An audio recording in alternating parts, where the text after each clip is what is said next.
Olá pessoal, tudo bem?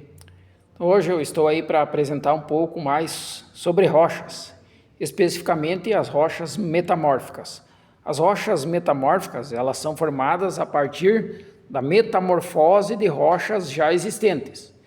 Então nós podemos ter metamórficas originadas de rochas ígneas e também de rochas sedimentares.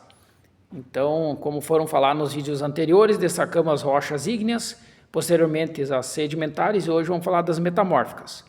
Então aqui nós temos uma das metamórficas, conhecido por mármore. Então o mármore é uma rocha formada por calcita, apresenta alguma feição aqui de quartzo, mas predominantemente calcita, e o mármore é uma metamórfica do calcário. Então a rocha calcária sob alta temperatura e pressão ao longo dos milhões de anos se transforma em mármore.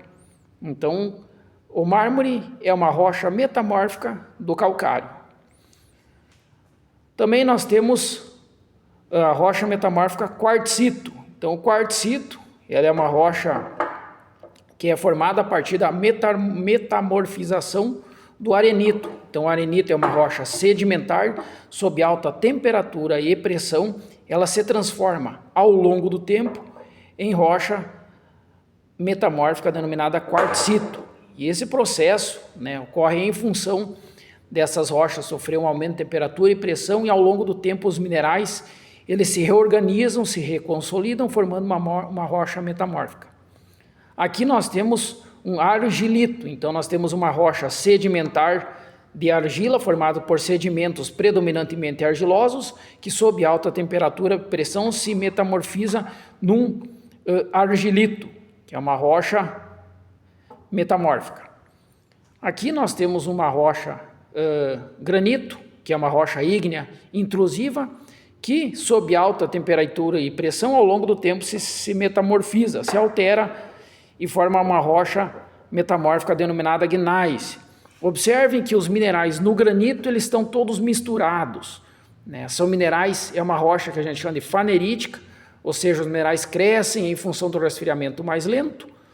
E quando esse granito sofre um aumento de temperatura e pressão sob a crosta terrestre, abaixo da crosta terrestre, lentamente os minerais vão se reorganizando, fazendo uma nova conformação e vão formando camadas de minerais avermelhados e escuros, avermelhados e escuros. Então nós temos uma orientação que caracteriza então a rocha gneiss, que é a metamórfica do granito. Então o mais avermelhado, num gneiss avermelhado, e também nós temos um gneiss aqui, que foi coletado na Cordilheira dos Andes, formando por camadas. Então vejam, camadas de minerais de cor clara e escura. Clara e escura, por quê? Porque o gneiss é uma metamórfica do granito. Então esse granito que apresenta esses minerais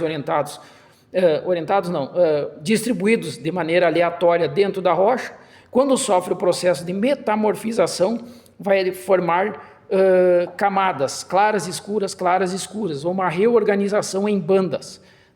E os minerais que nós temos de quartzo, micas, feldspatos de potássio, biotita e muscovita no granito também vão estar presentes aqui no gneiss. E esse gneiss foi coletado na Cordilheira dos Andes. Aqui nós temos um outro gneiss. Então aqui nós temos o granito que sofre aumento de temperatura e pressão metamorfizado e vai originar um gneiss. Então se observam bandas claras e escuras, formando o gneiss. Esse aqui foi coletado numa pedreira no município de Blumenau. Então observem que há vários tipos de gneiss, e esse aqui também é um gneiss que foi coletado no litoral do estado de Santa Catarina.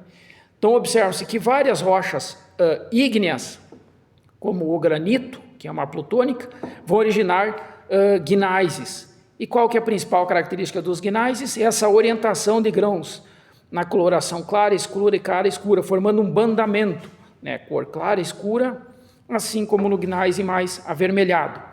Então, por isso se denominam metamórficas, porque é uma reorganização desses minerais devido ao aumento de temperatura e pressão. E essas rochas metamórficas, elas são formadas sob a crosta terrestre, abaixo da crosta terrestre, e isso caracteriza um aumento de temperatura e pressão, e quando há separação dos continentes, soerguimento da superfície, essas rochas são trazidas para cima e colocadas em contato com o meio ambiente, com o ambiente. E aí a gente pode chegar até elas, observar e explorar elas.